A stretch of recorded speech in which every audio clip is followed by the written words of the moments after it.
영원히 멸망당하지 않는다고 생각을 했습니다. 하나님께서 계신 성전이 계시기 때문에 그런 성전이 있는 곳이 어떻게 멸망하겠느냐라는 것입니다. 이러한 저들의 생각이 바로 시온 불가침, 예루살렘 성전이 있는 시온 땅은 결코 침략당하지 아니한다라는 이 시온 불가침을 주장하는 이유입니다. 예레미야 선지자가 활동할 당시의 정치인들과 종교 지도자들, 소위 권력자들은 이러한 신학적 토대 위에 서 있었기 때문에 예레미야 선지자를 통해서 선포되는 하나님의 말씀을 전혀 받아들이지 않았습니다. 받아들일 수가 없는 것입니다. 예레미야 선지자의 선포는 당시 유대인들의 권력과 신학을 완전히 부정하는 것이기 때문입니다.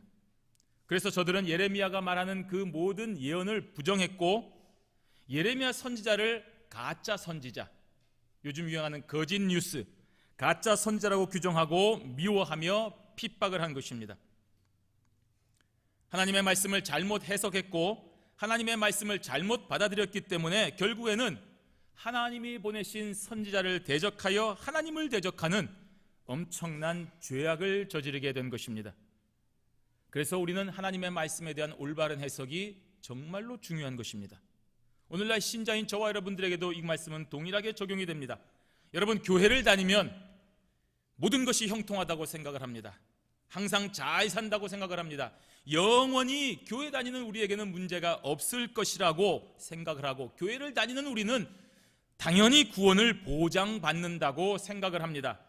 그래서 날마다 복을 이야기하고 무병장수하며 잘 사는 것이 복받는 삶이라고, 예수 잘 믿는 삶이라고 얘기하는 곳을 좋아합니다. 돈 많이 벌어서 풍요롭게 사는 것이 복받은 삶이고 높은 자리에서 다른 사람들을 향하여 마음껏 권력을 누리며 사는 것이 성공한 것이라는 그러한 설교를 좋아하고 또 그렇게 설교하며 강조하는 곳으로 사람들이 몰리는 것입니다. 그래서 교회에 나오면 절대로 실패하지 않는다, 교회에 나온 사람은 망하지 않는다 라고 세뇌합니다. 여러분, 그것은 종교 시장이지 결코 교회가 아닙니다. 바로 그러한 상태가 예레미야 선지자가 사역하던 시대의 일반적인 상황이었습니다. 그래서 예레미야는 성전에 가서 저들에게 하나님의 말씀을 선포했습니다. 사람들이 많이 다니는 성전문에서 예배하러 오는 유대인들을 향하여 그 문에 서서 여러분, 여기가 여호와의 성전이다, 여호와의 성전이다, 여호와의 성전이라고 하는 거짓말을 좀 믿지 마십시오라고 외친 것입니다. 그러니 당시 대제사장을 비롯한 수많은 기득권자들의 분노를 살 수밖에 없는 것입니다. 오늘 여기서 저와 여러분들이 교회당에 오시는 분들에게 안내하고 있는데 갑자기 어떤 사람이 나타나서 여러분, 여기는 가짜입니다, 거짓 교회입니다, 이곳으로 오지 마십시오라고 외치면 우리가 얼마나 분노하겠습니까? 그런 것처럼 오늘 이 종교 기득권자들이 예레미야 선지자에게 얼마나 분노하였는가를 감히 짐작을 할 수가 있습니다. 그러나 그 엄청난 분노에도 불구하고 예레미야 선지자는 하나님의 말씀을 외쳤습니다. 엄청난 압력과 핍박이 예상되지만 절대로 중단할 수 없습니다. 왜냐하면 하나님의 말씀이기 때문입니다. 이것이 바로 예레미야 선지자의 사명이기 때문에 중단할 수가 없는 것입니다. 하나님은 예레미야 선지자를 통하여 오늘 분명하게 말씀하셨습니다. 하나님의 말씀대로 순종하면, 그렇게 살면 너희가 이곳에서 영원히 살게 될 것이다 라고 했습니다. 그러나 너희들이 하나님을 떠나서 우상을 숭배하는 죄를 저지르면 이곳에서 필연코 쫓아내겠다라고 했습니다. 하나님의 백성은 하나님께서 허락하신 땅에서 살아야 됩니다. 어떻게 하면 그렇게 살 수 있습니까? 하나님의 말씀에 순종하면 됩니다. 이 땅의 사람들은 어디에서 삽니까? 학군이 좋은 곳에서 살려고 합니다.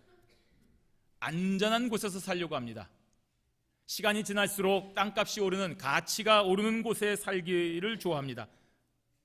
교통이 편리한 곳을 살려고 합니다. 쇼핑하기 좋은 곳에 살려고 합니다. 그러나 하늘의 사람들은 하나님께서 약속하신 땅에서 살아야 됩니다. 저와 여러분이 주신 사명에 맞는 곳에서 살아야 되는 것입니다. 그곳에 바로 저와 여러분에게 주신 하나님의 사명이 있기 때문인 것입니다. 오늘 예레미야 선지자를 통한 하나님의 말씀을 우리가 정확하게 듣고 우리가 속한 땅이 어디이며 내가 살아가야 될 땅이 어디인지 또 어떻게 사는 것이 하나님의 뜻에 합당한 것인지를 분명히 깨닫고 그 말씀대로 순종하며 계속하여 하나님께서 기뻐하시는 삶을 살아가는 저와 여러분들이 되시기를 바랍니다.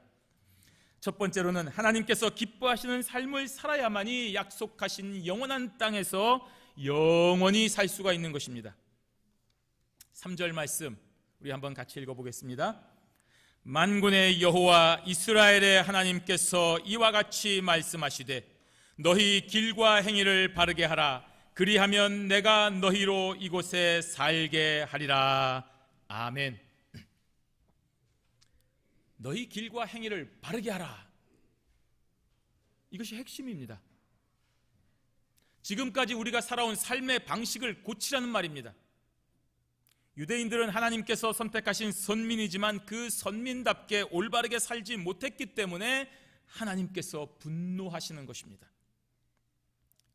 유대인들은 선민이라는 사실 때문에 교만했습니다. 안심했습니다. 나태했습니다. 하나님께서 자신들을 선택하셨다는 사실로 인하여서 자랑스러운 정도를 지나서 교만한 것입니다. 마치 재벌이나 권력자의 아들이 소위 사람들이 싫어하는 갑질이라고 하는 것을 하는 이유는 교만하기 때문입니다.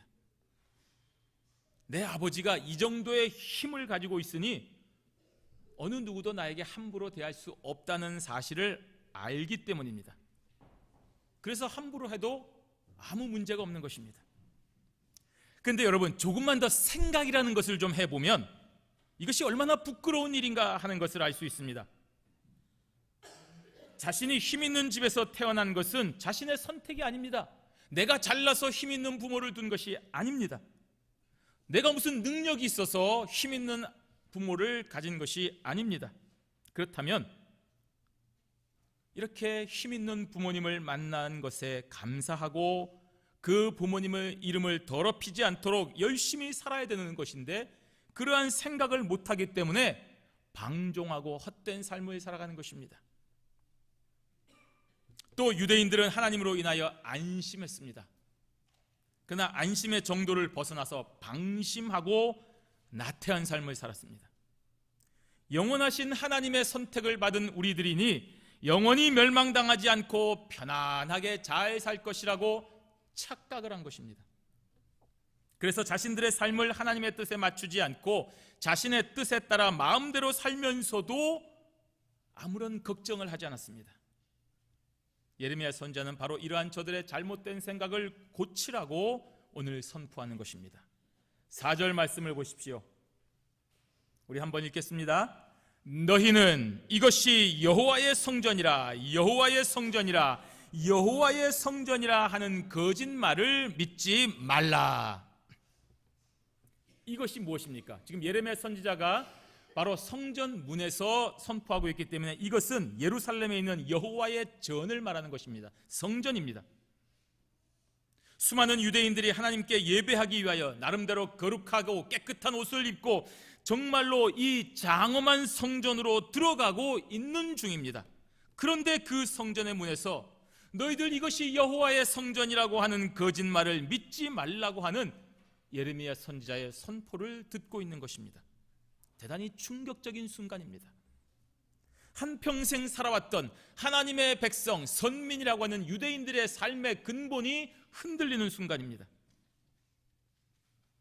이 말은 하나님의 뜻이 아닌 자신의 이득을 우선시하는 종교 기득권자들이 날마다 세뇌하듯이 말하는 여호와의 거룩한 처소라는 이 말은 결코 장소적인 개념이 아니라는 말입니다.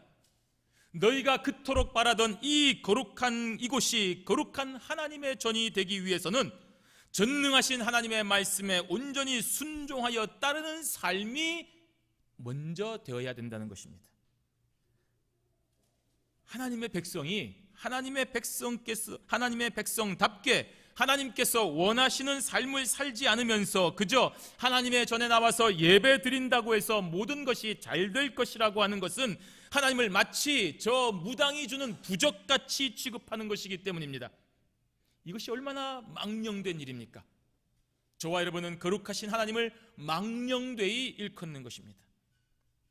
하나님을 만날 수 있는 거룩한 처소를 하나님보다 더 거룩하게 만들 때에 하나님의 전은 거룩한 장소가 아니라 명백히 우상이 되는 것입니다.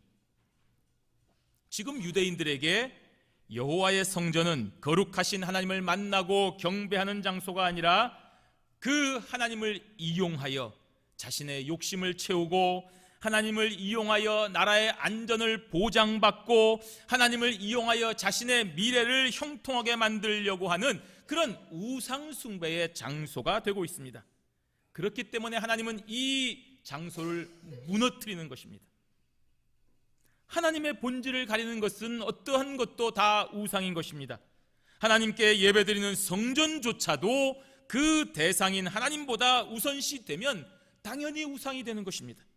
그러면 하나님과 온전한 교통을 할 수 없습니다. 하나님과 온전한 만남을 가질 수가 없는 것입니다. 그러한 우상을 제거해야만 여러분 하나님과 온전한 만남을 가질 수가 있는 것입니다. 그래서 하나님의 본질을 가리는 이 여호와의 전을 제거하라고 말씀하시는 것입니다. 이 말씀은 당시의 유대인들뿐 아니라 오늘 저와 여러분들에게도 동일하게 적용이 됩니다. 신자가 하나님의 말씀인 이 성경대로 살지 않으면서 그저 교회만 다니고 헌금만 하고 예배 생활하는 것으로 구원을 얻을 수 없습니다. 인간이 보기에 크고 좋은 건물에서 인간이 생각할 때 참 장엄하고 경건한 예식을 통하여서 구원을 얻을 수 있다라고 생각하면 대단히 큰 착각입니다. 중세시대에 로마 천주교가 이단이 된 이유가 바로 여기에 있는 것입니다. 인간이 상상할 수 있는 최고의 장엄한 좋은 건물을 세우고 그 안에서 상상할 수 있는 모든 거룩한 예식에 참여했다고 해서 하나님을 만나고 구원을 받았다고 하는 거짓말을 저들이 했기 때문입니다. 본질은 하나님의 말씀을 기억하고 그 말씀대로 살아가는 것이 하나님의 뜻입니다. 여러분, 그러면 어떻게 하는 것이 하나님의 말씀대로 살아가는 것입니까? 오늘 예레미야 선지자는 구체적으로 선포하고 있습니다. 우리 5절에서 7절까지의 말씀을 함께 읽도록 하겠습니다. 너희가 만일 길과 행위를 참으로 바르게 하여 이웃들 사이에 정의를 행하며 이방인과 고아와 과부를 압제하지 아니하며 무죄한 자의 피를 이곳에서 흘리지 아니하며 다른 신들 뒤를 따라 화를 자초하지 아니하면 내가 너희를 이곳에 살게 하리니 곧 너희 조상에게 영원 무궁토록 준 땅이니라. 아멘. 길과 행위를 바르게 하라 하고 했습니다. 우리 저 예루살렘 성전 얼마나 좋은 성전이냐. 하나님이 계시는 곳, 하나님과 만나는 곳, 저 예루살렘 성전만 우리가 잘 보존하고 있으면 내 삶이 어떠하든지 우리는 아무런 문제가 없다고 하는 이런 시온 불가침설에서 벗어나서 하나님의 본질을 따르는 삶으로 변화되라는 말입니다. 예배만 드리면, 주일에 교회만 나가면, 11조와 헌금만 하면 내 삶이 나머지가 어떻든지 아무 문제가 없다는 그러한 삶에서 변화를 받으라는 말입니다. 이웃들 사이에 정의를 행하며 라는 말은 지금 우리와 함께 더불어 사는 이웃들과 화평을 누리라는 말입니다. 어떻게 하면 화평을 누릴 수 있습니까? 정의로우면 됩니다. 왜 분쟁이랍니까? 내 욕심을 채우기 때문에 분쟁이라는 것입니다. 내 마음대로 이웃을 배려하지 않기 때문에 분쟁이라는 것입니다. 그러지 말고 정의를 세우면 분쟁이 아닌 화평을 누리게 되는 것입니다. 또 이방인과 고아와 과부를 압제하지 말라고 했습니다. 지금 우리와 더불어 함께 사는 이웃들과 화평을 누리라는 말입니다. 사회적 약자를 따뜻한 마음으로 품으라는 말입니다. 유대인들 사이에 거주하는 외국인들을 차별하거나 억압하지 말라는 말입니다. 저들이 과거에 이집트에서 이방인으로 압제당했던 과거를 생각하니 더욱 그러해야 되는 것입니다. 저와 여러분들은 이 땅의 이민자로서의 힘든 삶을 살았습니다. 처음 왔을 때 공항에서부터 라이드를 해주며 우리가 기반을 잡기까지 도와준 우리의 선배들이 있었기 때문에 우리가 지금 여기에 있는 것입니다. 이제 우리도 그와 같은 어려움에 처한 사람들을 도와주는 당연한 일을 해야 되는 것입니다. 또 고아와 과부는 부모나 남편과 같은 든든한 보호자를 잃어버려서 이 치열한 생존 사회에서 무방비 상태로 노출된 약자들을 말하는 것입니다. 그런데 그러한 약자들을 이용하고 착취하여서 저들이 남몰래 흐르는 눈물을 흐르게 하여서 한을 품게 하지 말라는 말입니다. 그것은 바로 하나님께서 분노하는 죄악인 것입니다. 무죄한 자의 피를 흘리지 말라고 했습니다. 자신의 욕망과 야망을 위해서 무죄한 자를 모함하여 억울하게 하는 죄악을 말합니다. 거짓말로 모함하고 그리하여 자기의 욕심을 채우는 것을 말하는 것입니다. 심지어는 그 거짓말로 그의 목숨도 해하는 극악한 죄악을 말하는 것입니다. 그 무죄한 피가 하늘의 하나님께 호소합니다. 공의로우신 하나님은 그 무죄한 자의 피가 외치는 호소를 절대로 외면하지 않습니다. 다른 신들 뒤를 따라가서 유일한 여호와 하나님의 분노를 일으키는 재앙을 초래하지 말아야 됩니다. 이것은 우상숭배하지 말라는 것입니다. 여러분, 우상숭배가 무엇입니까? 여러분의 마음과 여러분의 삶에 하나님보다 우선하는 것이 다 우상숭배입니다. 여러분이 돈을 더 사랑하시면 돈이 우상이 됩니다. 명예와 권력, 쾌락을 위해서 하나님을 이용하는 것이 우상숭배인 것입니다. 여러분, 오늘 여기 나와서 예배를 드린 것이 내년도 한 해 우리 가정이, 우리의 사업이 잘 되는 마음으로 나오셨습니까? 여러분, 이 시간에 예배하는 것이 아니라 우상을 숭배하는 것입니다. 그렇게 하나님을 이용하지 말라는 것입니다. 그렇게 하면 하나님께서 약속의 땅에서 영원토록 살게 하십니다. 유대인이 하나님의 선민으로서 영원 무궁히 약속의 땅에서 잘 사는 길은 예루살렘 성전이 여기에 있다는 그 성전의 존재가 아니라 바로 그 성전에서 만나주시는 하나님, 그 하나님으로부터 나오는 명령에 순종하는 것이 영원토록 사는 삶입니다. 바로 이러한 신앙의 행위로 인하여 유대인은 하나님의 복을 누리는 것입니다. 그러므로 저와 여러분의 마음에 성전만 있으면 나의 행위와 상관없이 잘 살 수 있다는 이러한 저들의 시온 불가침의 헛된 가르침을 다 벗어버리고 예레미야 선지자를 통한 하나님의 말씀을 따라 사는 것이 바로 하나님을 기쁘시게 하는 삶이 되는 것입니다.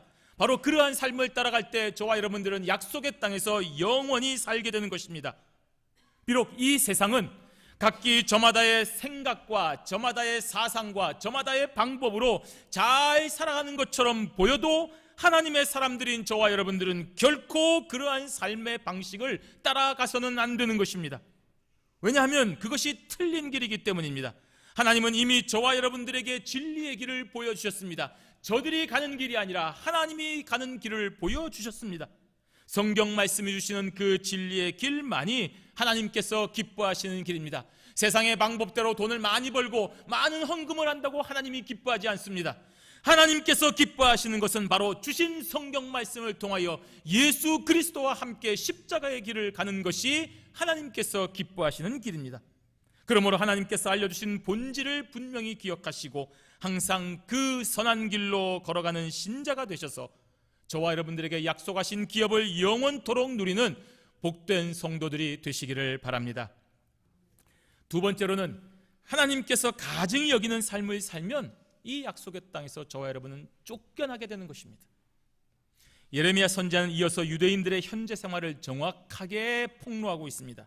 8절을 보십시오. 보라, 너희가 무익한 거짓말을 의존하는도다. 하나님의 말씀을 의존하지 않고 사람들의 헛된 거짓말만 믿고 사는 것입니다. 하나님의 말씀이 성경 말씀이 있는데 이 말씀대로 살지 않고 성공한 사람들의 말을 듣습니다.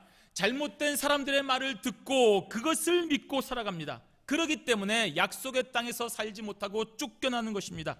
거짓말을 믿고 사는 사람은 거짓된 행동으로 하나님의 말씀과 다른 틀린 삶을 살게 되기 때문입니다. 9절 말씀에 너희가 도둑질하며 살인하며 간음하며 거짓 맹세하며 바알에게 분향하며 너희가 알지 못하는 다른 신들을 따르면서라고 했습니다. 지금 유대인들의 현재 생활을 말하는 것입니다. 도둑질합니다. 살인합니다. 간음을 합니다. 거짓 맹세합니다. 바알이라고 하는 우상에게 분향을 합니다. 심지어는 알지 못하는 다른 신들을 따르고 있습니다. 여러분, 많이 본 죄악 아닙니까? 십계명을 어기고 있습니다. 하나만 어긴 것이 아닙니다. 8계명, 6계명, 7계명, 9계명, 1계명, 2계명 다 어긴 것입니다. 이렇게 하나님께서 모세를 통해서 주신 계명을 다 어기면서도 가증스럽게 성전에 나와서 제사를 드리면 평안을 느끼고 안심하는 것입니다. 십계명을 다 어기면서도 하나님의 성전에 나와서 예배드리고 적당한 제물을 드리고서 내 살인죄가, 내 간음죄가, 내 도둑질죄가, 내 우상숭배자가 다 사라졌구나, 용서함 받았구나, 감사하다 하고 평안을 느끼는 것입니다. 그래서 죄책감이 사라지는 것입니다. 그 죄로 인하여 피눈물 흘리는 약자들과 피해자들이 두 눈을 시퍼렇게 뜨고 있는데도 스스로 하나님께 용서받았다고 생각하고 평안을 누리는 것입니다. 이 얼마나 가증한 일입니까? 여호와의 성전에서 모든 죄를 용서받은 것이라고 착각한 것입니다. 마치 저 가톨릭에서 신부를 만나 고해성사하고 그 죄에 해당하는 값을 치른 후에 홀가분하게 나오는 것과 똑같은 것입니다. 우리 10절 말씀 함께 있습니다. 내 이름으로 일컬음을 받는 이 집에 들어와서 내 앞에 서서 말하기를 우리가 구원을 얻었나이다 하느냐, 이는 이 모든 가증한 일을 행하려 함이로다. 아멘. 여러분, 물론 유대인들이 지금 얻은 평안은 하나님께서 주신 평안이 아닙니다. 여러분, 혹시라도 여러분의 죄악을 용서받고자 하나님 앞에 기도하고 또 하나님 앞에 예물을 드리고서도 마음의 평안을 얻었습니까? 여러분의 죄악으로 피해를 받은 사람들의 눈물이 그대로 흐르고 있는데도 불구하고 여러분들이 그렇게 만약에 평안을 느꼈다고 한다면 그것은 하나님으로부터 온 평안은 아닙니다. 여호와의 성전에서 먹고 사는 거짓 선지자들과 사꾼 제사장들이 주는 거짓 평안인 것입니다. 그런데도 저들은 가끔씩 여호와의 성전에 와서 그럴듯한 제물을 드림으로 인하여 거짓 선지자들과 사꾼 제사장들을 마음을 흡족하게 하고 저들로부터 기도를 받고 하나님께서 나의 모든 죄악을 용서해 주셨다는 그 확신을 가지고 평안을 받고 구원의 감격을 누리는 것입니다. 이것이 어리석은 생활입니다. 이것도 가증스러운데 이보다 더 가증한 것은 그것을 반복하는 생활입니다. 오늘 말씀에 이는 이 모든 가증한 일을 행하려 함이로다 라고 하는 말은 이 성전에서 구원을 얻는 평안을 얻고서는 더 이상 죄를 저지르지 않아야 하는데 이들은 또다시 그러한 생활을 아무런 죄의식도 없이 반복하고 있는 것입니다. 그래서 더 가증하다라고 말씀하시는 것입니다. 유명한 영화 대부에서 마피아의 조직원들이 그 끔찍한 범죄를 저지르면서도 신부를 만나서 고해성사를 하면 자기의 죄악이 다 사라지고 순결한 사람이 된다고 착각하는 것과 똑같은 것입니다. 그래서 또다시 똑같은 범죄하는 것에 아무런 거리낌이 없습니다. 지금 사람을 죽이는 죄악을 저지르면서도 내가 이것이 끝나고 나면 신부를 만나서 이 죄를 용서함을 받을 것이다 라고 생각을 하기 때문에 아무런 거리낌이 없이 죄를 또 저지르는 것입니다. 이는 신자인 저와 여러분의 경우도 마찬가지입니다. 자신이 하는 모든 일이 하나님께서 가증히 여기는 죄악인 것을 알면서도 굴복합니다. 사실 오늘 저와 여러분들이 성경 말씀을 잘 읽습니다. 많이 읽었습니다. 설교 말씀을 통해서 무엇이 죄인지 잘 압니다. 그런데도 여러분 그 죄를 또 짓습니다. 왜냐하면 이 죄를 지어도 하나님께 용서를 구하는 기도를 하면 하나님께서 용서해 주실 것을 알기 때문에 죄에 굴복하는 것입니다. 최선을 다해서 이 죄악을 거부해야 되는데 그렇지 않고 슬그머니 굴복합니다. 왜 그렇습니까? 그러한 행동의 이면에는 이것만 끝나면, 이 위기만 지나면, 이 순간만 지나고 나면 하나님께 모든 것을 고백하고 다시는 이와 같은 죄를 저지르지 않겠다고 고백하고 용서를 받을 수 있다는 잘못된 생각을 가지고 있기 때문인 것입니다. 이것이 바로 하나님 앞에서 가증한 것입니다. 그런데 더 악한 것은 이러한 행동을 계속해서 반복하는 것입니다. 그렇기 때문에 그 악한 죄를 저질러도 우리의 마음에 두려움이나 애통함이 없습니다. 내가 저지른 죄에 대한 죄책감이 없는 것입니다. 도무지 죄를 향한 두려움과 공포를 가지지 않는 것입니다. 그래서 점차 양심이 무뎌짐으로 같은 죄를 자꾸만 반복하면서도 문제가 없는 것입니다. 10원, 20원 훔칠 때는 그렇게 두 손이 떨렸는데 100만 원, 200만 원 훔칠 때 별로 무뎌지지 않습니다. 과거에 도둑질 했는데도 불구하고 용서받고 잘 살고 있기 때문에 이번에도 별 문제가 없을 것이라고 우리의 양심이 무뎌졌기 때문인 것입니다. 그리고 하나님이 또다시 용서해 줄 것이라고 분명히 믿기 때문입니다. 그런 믿음은 또 확실합니다. 저와 여러분이 이러한 죄악을 또다시 반복하지 않기 위해서 예수님의 말씀처럼 여러분의 그 죄를 범하는 눈을 빼버려야 됩니다. 손을 잘라버려야 됩니다. 진짜 잘라버려야 됩니다. 아무리 소중해도 끊어버려야 됩니다. 아무리 손해가 가도 포기해야 됩니다. 비록 나와 내 가정과 그 소중한 것을 지키는 기업이라 할지라도 하나님 앞에 죄를 저지르면 다 없애버려야 됩니다. 이런 분명한 결단이 없으면 여러분은 또다시 반복되는 죄악으로 인하여 하나님을 능멸하는 오늘 저 유대인과 같은 가증스러운 자가 되는 것입니다.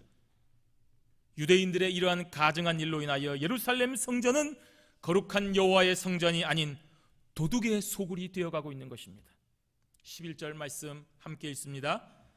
내 이름으로 일컬음을 받는 이 집이 너희 눈에는 도둑의 소굴로 보이느냐? 보라, 나 곧 내가 그것을 보았노라. 여호와의 말씀이니라. 아멘. 유대인들이 그토록 소중하게 여기는 크고 위대하신 하나님의 집이어야 되는 이 성전이 도둑의 소굴이 되었습니다. 그만큼 유대인들은 아무 생각 없이 여호와의 성전을 이용하는 것입니다. 자기의 욕심으로 이용하는 것입니다. 거룩한 하나님께 온전한 제사를 드리고 하나님 앞에 다시는 죄 짓지 않겠다고 하는 그 장소가 되어야 되는데 사꾼 제사장들과 거짓 선지자들의 무익한 거짓말에 속아서 도둑의 소굴로 만들어버린 것입니다.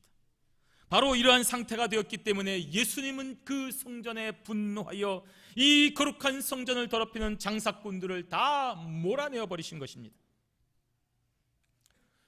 그러므로 신자인 저와 여러분들이 하나님께 예배드리는 것은 대단히 중요한 일이 되는 것입니다. 여러분, 혹시라도 병이 낫기를 위해서, 내 사업이 잘 되기 위해서, 내가 좀 건강하게 살기 위해서, 내 자녀가 좋은 대학 가고 좋은 데 시집장가 가기 위해서 그런 목적으로 예배를 드리십니까? 그렇다면 하나님께 가증히 여김을 당하는 죄악이 됩니다. 예수님께서 분노하는 죄악입니다. 그러한 죄악의 결과가 무엇입니까? 오늘 12절 말씀입니다. 함께 읽습니다. 너희는 내가 처음으로 내 이름을 둔 처소 실로에 가서 내 백성 이스라엘의 악에 대하여 내가 어떻게 행하였는지를 보라. 실로라는 곳은 이스라엘 백성들이 가나안에 정착한 후 처음으로 성막을 세운 곳입니다. 여호수아가 가나안 정복 전쟁을 벌여서 실로를 점령하였고 그곳에서 그 실로를 정치적 중심지, 군사적 중심지, 종교적인 중심지로 삼아서 하나님의 언약궤를 놓고 하나님의 성막이 있었던 중요한 장소가 바로 실로였습니다. 그곳에서 가나안 땅을 분배했고 그곳에서 엘리 제사장 시절까지 사무엘이 부름을 받은 의미 있는 장소였습니다. 중요한 장소였습니다. 그런데 엘리 제사장의 영적인 게으름, 그리고 그 두 아들의 범죄, 또한 이스라엘의 불순종으로 인하여서 블레셋에 의하여 그 실로에 있는 성막이 파괴되었습니다. 심지어 하나님의 언약궤마저 빼앗기는 수모를 당했습니다. 그 이후로 실로는 다시는 그와 같은 중요한 위치를 회복하지 못합니다. 하나님은 이스라엘 백성의 죄악으로 인하여 실로를 파괴하였습니다. 그렇다면 예루살렘도 그렇게 될 것이 분명합니다. 실로에는 성막이 있었기 때문에 그렇고 이 예루살렘에는 돌로 세운 성전이 있기 때문에 뭔가 다를 것이라고 생각하면 착각인 것입니다. 13절 말씀에 여호와의 말씀이니라. 이제 너희가 그 모든 일을 행하였으며 내가 너희에게 말하되 새벽부터 부지런히 말하여도 듣지 아니하였고 너희를 불러도 대답하지 아니하였느니라 하고 했습니다. 지금 현재 유대인들이 과거 실로에서 있었던 일을 그대로 행하고 있다는 말입니다. 그러한 일을 행하면 안 됩니다라고 선지자를 통하여 계속하여 선포해도 듣지 않고 부정하고 계속하여 범죄하고 있는 것입니다. 그러므로 실로와 같이 멸망당하는 것입니다. 우리 14절과 15절 말씀 함께 있습니다. 그러므로 내가 실로의 행함같이 너희가 신뢰하는 바 내 이름으로 일컬음을 받는 이 집 곧 너희와 너희 조상들에게 준 이곳에 행하겠고 내가 너희 모든 형제 곧 에브라임 온 자손을 쫓아낸 것 같이 내 앞에서 너희를 쫓아내리라 하셨다 할지니라. 아멘. 실로의 행함 같이라고 했습니다. 실로가 멸망하여 다시는 회복하지 못한 것처럼 예루살렘도 동일하게 길을 가게 될 것이라는 말입니다. 유대인들이 그토록 신뢰하는 여호와 하나님의 거룩한 성전이라 할지라도 예외가 되지 않는다는 것입니다. 여호와 하나님의 뜻을 떠나서 살면 비록 여호와가 계시는, 여호와가 만나주시는 그 거룩한 성전이라 하도 영원할 수 없다는 것입니다. 시온 불가침, 그런 것은 결코 있을 수 없습니다. 하나님 외에 영원한 것은 없습니다. 그러므로 지금도 저 유대인들이 예루살렘 성전을 회복하기 위하여서 파괴되고 빼앗긴 성전의 그 한쪽 벽에서 통곡하고 기도하는 그 행위가 여러분 그렇게 불쌍하고 그렇게 간절해 보여도 아무런 의미가 없는 헛된 일인 것입니다. 설사 유대인 이스라엘이 정말로 강성하여져서 정치적 군사적인 행동으로 이슬람으로부터 그 성전을 빼앗고 재건한다 하더라도, 그래서 다시 옛날보다 비교할 수 없는 화려한 예루살렘 성전이 그곳에 세워진다 하더라도 그 성전이 유대인을 구원에 이르지는 못하는 것입니다. 절대 안 됩니다. 저들은 예수 그리스도를 믿지 않기 때문인 것입니다. 실로가 다시 회복하지 못한 것처럼 예루살렘도 다시 회복하지 못하는 것입니다.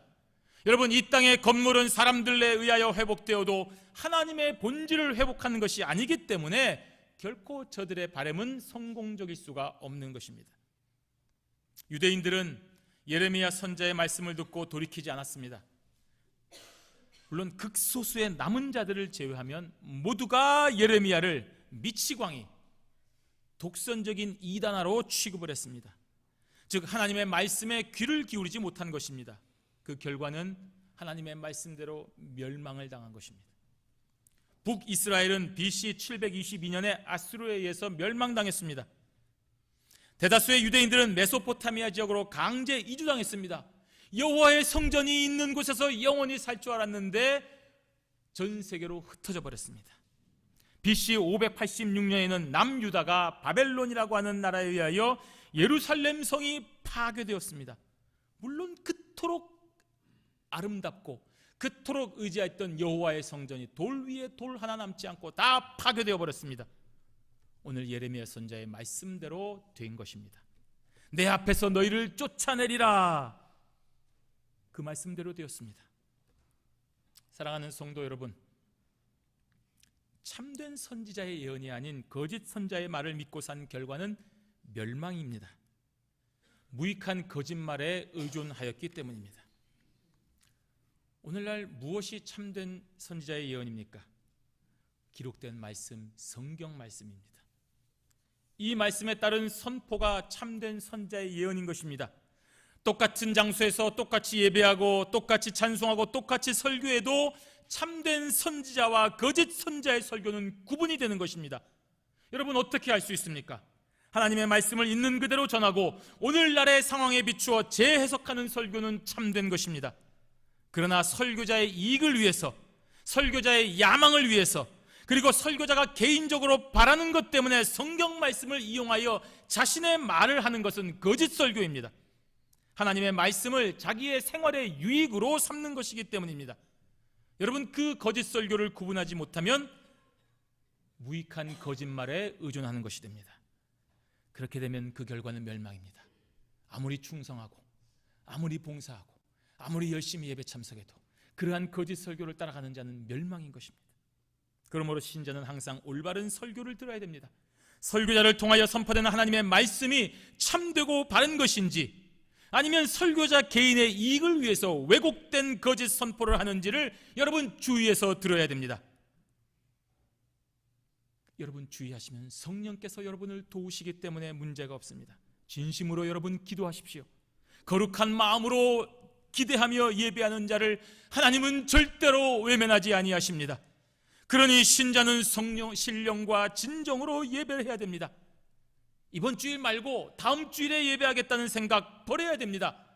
여러분 다음 주에 또 예배를 온다는 보장이 어디에 있습니까? 여러분이 여러분의 힘으로, 여러분의 능력으로 다음 주에 이곳에 올 수 있다고 생각하십니까? 착각입니다. 오늘 드리는 이 예배 이외에 다른 예배를 또다시 못 드릴 수도 있는 것이 우리의 인생인 것입니다. 오늘은 넘어가고 다음에 잘해야지 라고 하는 유혹에서 벗어나셔야 됩니다. 너무나 힘들고 어려워도 절박한 심정으로 선포되는 하나님의 말씀에 귀를 기울여야 됩니다. 그러면 우리를 도우시는 보혜사 성령께서 역사하여 저와 여러분들을 올바른 곳으로 인도하시는 것입니다.